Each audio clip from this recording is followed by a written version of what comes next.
Hari ini tersangka Peggy Setiawan akan menghadapi sidang putusan pra-peradilan. Pihak Peggy menyebut optimis hakim akan memutus objektif agar Peggy bisa terlepas dari status tersangka. Tim kuasa hukum Peggy menyebut banyaknya kesalahan prosedur dalam penetapan tersangka Peggy. Bukti-bukti itu bukan dilihat dari kuantitas, tapi kualitas bukti itu menunjukkan nggak ada tindak pidana yang dilakukan oleh Peggy Setiawan seperti itu. Jadi bukan buktinya bentuknya banyak tapi tidak menunjukkan keterkaitan pada tindak pidana. Kita kan sudah tahu dari kejaksaan pun itu berkas dikembalikan dengan P18 dan kemarin itu di tanggal 2 Juli masih P19. Artinya secara material formil itu bukti tidak terpenuhi seperti itu. Makanya kita yakin bahwa Peggy Setiawan bukanlah pelakunya dan Peggy Setiawan bukanlah Peggy alias Peron yang tertera di dalam DPO tahun 2016. Sementara keluarga Peggy Setiawan, ibu dan adiknya bakal memberi dukungan dengan hadir di ruang sidang hari ini. Tim kuasa hukum Polda Jabar selaku termohon dalam gugatan pra-peradilan tersangka Peggy Setiawan pada Jumat lalu menyatakan menolak semua dalil-dalil selama persidangan. Inti dari kesimpulan pra-peradilan itu bahwa penetapan tersangka oleh penyidik terhadap Peggy Setiawan sudah sah menurut hukum. Jadi pada hakikatnya kami menolak dalil-dalil apa yang disampaikan oleh para pemohon, ya, mulai dari pemeriksaan para saksi, kemudian ahli pun dari pihak mereka juga sama mendukung kami. Publik pun menanti apakah Peggy dapat terlepas dari jerat status tersangka atas kasus pembunuhan Vina dan Eki Cirebon. Tim Liputan Kompas TV.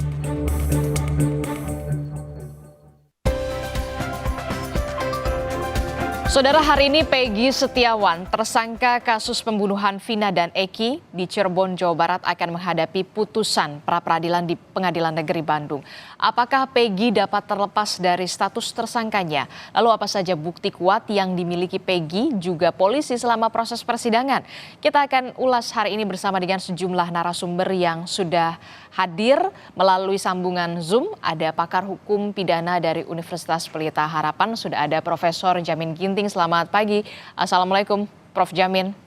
Selamat pagi. Assalamualaikum. Waalaikumsalam warahmatullahi wabarakatuh. Kemudian ada melalui sambungan Zoom juga ada kuasa hukum dari Peggy Setiawan, Pak Muhtar Effendi. Selamat pagi. Assalamualaikum, Pak Muhtar. Selamat pagi, waalaikumsalam warahmatullahi wabarakatuh. Ya, Pak Muhtar, ini pasti semuanya deg-degan ya, sambil juga menunggu sebentar lagi jam 9 pagi ini akan ada putusan dari pra-peradilan Peggy terhadap Peggy Setiawan. Pak Muhtar, ini menurut Anda begitu ya, apa bukti kuat yang bisa meyakinkan Hakim Tunggal Eman Sulaiman akan mengabulkan permohonan dari Peggy Setiawan? Nah, baik, selamat pagi semuanya, Prof. Selamat pagi. Jadi begini, kalau kita berbicara tentang apa bukti kuat yang dimiliki oleh pihak Peggy Setiawan begitu ya untuk meyakinkan Hakim Tunggal Eman Sulaiman, justru dalam hal ini karena pihak kepolisian daerah Jawa Barat lah yang mempersangkakan, menangkap dan menahan klien kami, maka kami minta pada saat di persidangan pra-peradilan kemarin itu untuk membuktikan bukti apa yang mereka punyai untuk melakukan upaya paksa, ya, bahkan menahan klien kami sampai saat ini begitu. Nah, ternyata bukti yang mereka miliki itu bisa kita patahkan, ya, bisa kita patahkan, dan menurut kami bukti-bukti yang mereka miliki itu bukti-bukti yang tidak ada korelasinya dengan tindak pidana yang dituduhkan kepada klien kami. Nah, kenapa demikian? Karena di dalam persidangan pihak kepolisian daerah Jawa Barat hanya menyebutkan, ya. Salah satu bukti yang bisa dipatahkan oleh tim kuasa hukum, salah satunya apa, Pak? Yang paling krusial sekali menurut tim kuasa hukum dari Peggy Setiawan? Semuanya, bukan salah satu saja. Karena begini, kepolisian daerah Jawa Barat kan berbicara tentang adanya bukti kesaksian, ya. Kemudian yang kedua dari ahli. Kemudian yang ketiga adalah bukti surat. Nah, dari kesaksian siapa yang menyebutkan bahwa Peggy Setiawan klien kami itu terlibat dalam tindak pembunuhan di tahun 2016? Siapa yang bersaksi seperti itu? Kan begitu. Karena kalau kita lihat peristiwa persidangan tahun 2017, tidak ada satupun saksi bahkan terdakwa atau terpidana, mohon izin, yang menyebutkan keterlibatan Peggy Setiawan. Itu yang pertama. Kemudian yang kedua, ahli, ya. Ahli yang mereka miliki justru kemarin kita sangat kecewa dengan dalil-dalil atau statement-statement yang disampaikan oleh ahli. Kenapa seperti itu? Karena ahli selalu menjawab pertanyaan kami mutar-mutar nggak karuan. Sehingga image-nya kita dibatasi untuk bertanya. Nah, inilah yang kita analisa, artinya bahwa ahli pun ya tidak bisa memberikan dalil yang komprehensif tentang keterlibatan klien kami. Itu yang kedua. Kemudian yang ketiga, bukti surat. Bukti surat yang mana? Kalau di awal konferensi pers Kepolisian Daerah Jawa Barat menggelar surat-surat, ijazah, KK, KTP, SIM, apakah itu yang punya korelasi dengan tindak pembunuhan yang disangkakan kepada klien kami, kan begitu? Justru bukti surat itu kalau katakanlah begini, kalau dikatakan bahwa bukti surat itu hasil daripada visum atau hasil daripada autopsi, mana adakah hasil autopsi yang menyebutkan bahwa Peggy Setiawan itu adalah pelaku pembunuhannya? Kan tidak ada. Tidak ada. Karena sampai saat ini pun tidak ada bukti-bukti yang ditunjukkan melalui tes DNA, melalui scientific crime investigation yang ditunjukkan kepada kami. Tidak ada. Menurut Anda tidak ada dan bukti-buktinya sudah bisa dipatahkan semua dari tim kuasa hukum begitu ya? Termasuk dengan bukti dokumen begitu, termasuk ijazah dan segala macamnya. Saya ke Prof Jamin. Prof Jamin, tanpa berusaha untuk mendahului dari putusan hakim nanti jam 9 oleh Hakim Tunggal Eman Sulaiman, kita sudah melihat sidang pembuktian kemarin yang ada ahli dari baik itu dari Peggy Setiawan dan juga dari Polda Jawa Barat, termasuk juga saksi. Anda mencermatinya akan seperti apa nanti? Ya, kalau dilihat dari persidangan yang sudah ada yang saya amatin, konstruksi berpikir daripada polisi itu dimulai dari adanya putusan Mahkamah Agung yang menyebutkan adanya nama Peggy alias Peron. Lalu mereka mencari dan menemukan yang identik dengan Peggy alias Peron yang sudah disampaikan di persidangan ini adalah Peggy Setiawan menurut mereka. Tetapi yang saya lihat adalah berdasarkan bukti-bukti yang dihadirkan, itu semua menunjuk kepada bukti-bukti di tahun 2024. Bukan 2016. Bukan 2016. Nah, salah satu yang mereka kuatkan di sini adalah keterangan dari Sudirman yang mengatakan bahwasanya itulah Peggy Peron alias Peggy Setiawan karena mereka pernah ketemu waktu masih SD begitu ya, sama sekolah. Tapi bukti-bukti itu tidak menunjukkan apakah Peggy Setiawan yang sekarang dijadikan tersangka ini ada di tempat kejadian di tahun 2016 dan melakukan perbuatan pidana sebagaimana yang dijadikan tersangka oleh polisi pada saat ini. Itu tidak bisa dibuktikan oleh tim Polda Jawa Barat pada saat pembuktian pra-peradilan.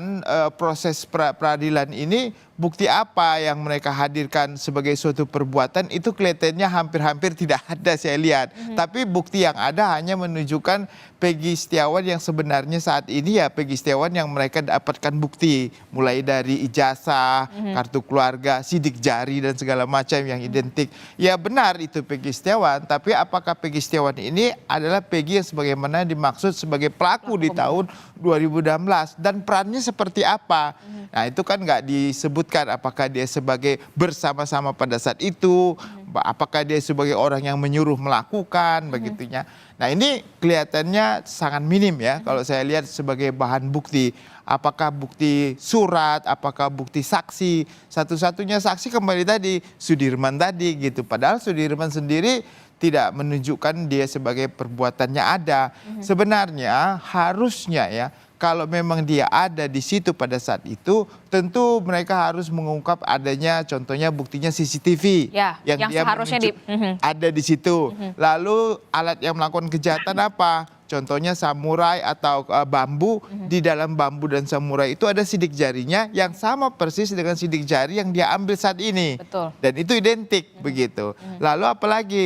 Lalu ada bukti chat di antara para pelaku yang gerombolan itu kan artinya mereka gerombolan yang sudah kenal lama ya. Dan namanya. telepon genggam itu memang sudah disita. Sudah disita, ada handphone dan segala bisa dibuka kan, itu ditunjukkan benar nggak di dalam foto handphone masing-masing itu adalah namanya Peggy Setiawan yang disebut sebagai Peggy Peron dalam putusan Majelis Mahkamah Agung.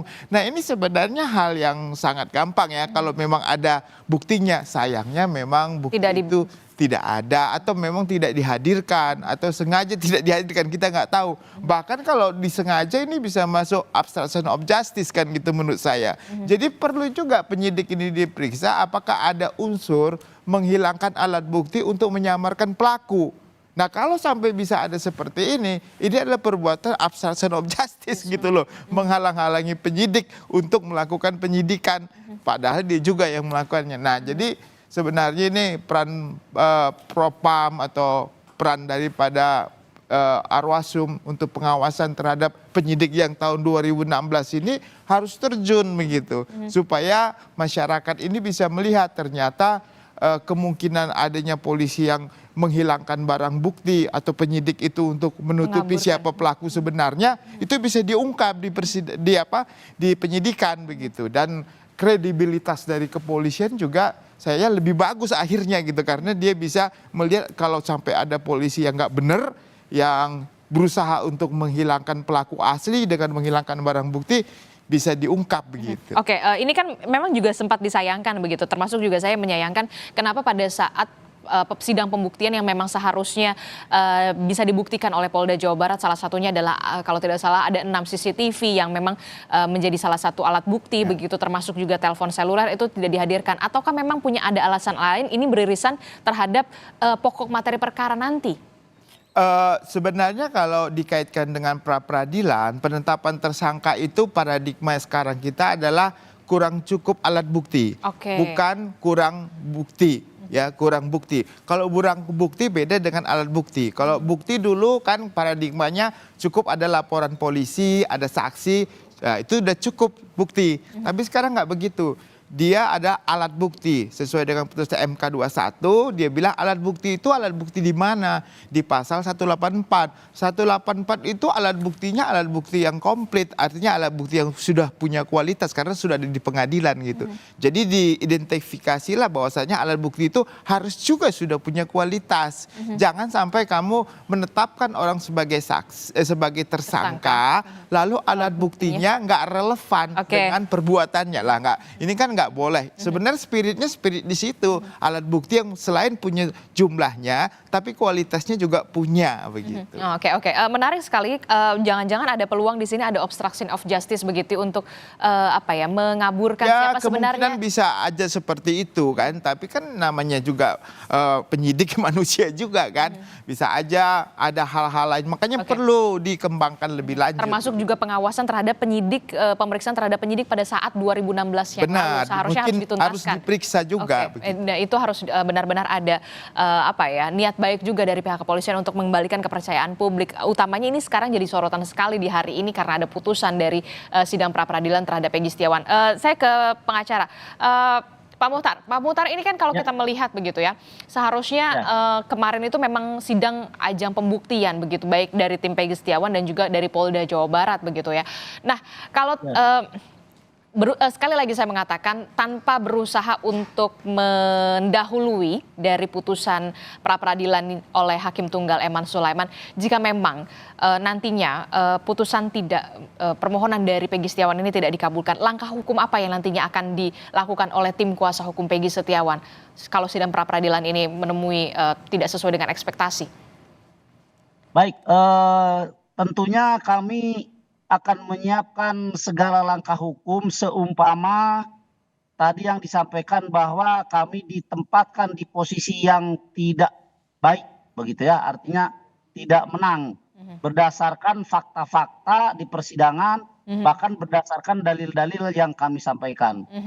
Sehingga kami boleh-boleh dong, kami boleh berprasangka bahwa Baik. ada apa di balik semua ini kan begitu ya. Karena sudah sangat jelas, terang dan gamblang apa yang disampaikan oleh pihak kepolisian daerah Jawa Barat tentang upaya paksa yang mereka lakukan kepada klien kami, kemudian kami sanggah kan begitu ya, kami bantah, kok tiba-tiba misalkan, tiba-tiba kami kok tetap diposisikan di tempat yang tidak menguntungkan kan gitu. Sehingga jelas ini akan menimbulkan pertanyaan besar, ada apa sebenarnya ini? Tetapi mudah-mudahan saja prediksi kami itu menjadi kenyataan bahwa kami akan memenangkan pra peradilan ini, karena kami punya keyakinan dengan rasa optimis kami itu adalah doa yang terbaik, dan kami selalu berpositif thinking berdasarkan apa yang kami gali ya, apa yang kami gali, apa yang kami temukan, dan apa yang kami sampaikan di persidangan. Sehingga sangat wajar kalau kami mempunyai pemikiran bahwa ini dengan keyakinan tim kuasa hukum kan begitu ya. Nah, kalau seumpama tadi Mbak nyampaikan, seumpama nih benar-benar putusan hakim tidak sesuai dengan harapan gitu. Kami hanya punya satu prinsip saja. Pertama, bahwa apapun ceritanya di dunia ini, kebenaran tidak akan pernah dikalahkan oleh kejahatan. Itu yang pertama.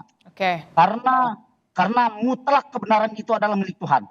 Tidak mungkin dikalahkan oleh kejahatan yang dalam arti kata kejahatan itu adalah milik setan lah gitu ya, kalau kami boleh bilang. Kemudian yang kedua, kalau kami memang akhirnya diposisikan di tempat yang tidak menguntungkan, inilah akhirnya kami bisa berbicara bahwa ternyata penegakan hukum di negeri kita untuk mendistribusikan rasa keadilan buat seluruh rakyat Indonesia, terutama buat klien kami, rusak dan hancur. Itu saja buat kami. Oke, baik Pak Muhtar. Ini tadi ya berusaha kembali lagi saya underline tanpa berusaha untuk mendahului dari putusan hakim Eman Sulaiman ini sudah disebutkan oleh kuasa hukum Peggy Setiawan. Nah, kalau Anda melihat begini, ini kan memang ada peluangnya 3 putusan ya, dikabulkan, tidak dikabulkan atau tidak diterima. Betul ya kalau tidak salah ya Prof. Jamin ya. Nah, apa ya langkah yang bisa dilakukan oleh tim kuasa hukum Peggy Setiawan jika tidak sesuai dengan harapan mereka, dan termasuk juga Polda Jawa Barat, apa langkah hukum yang bisa dilakukan jika memang tidak sesuai dengan harapan juga mereka? Ya, tentu kalau putusannya dinyatakan ditolak permohonannya, maka penyidik ini akan melanjutkan, nanti pelimpahan berkas perkara ini ke kejaksaan untuk melakukan penuntutan.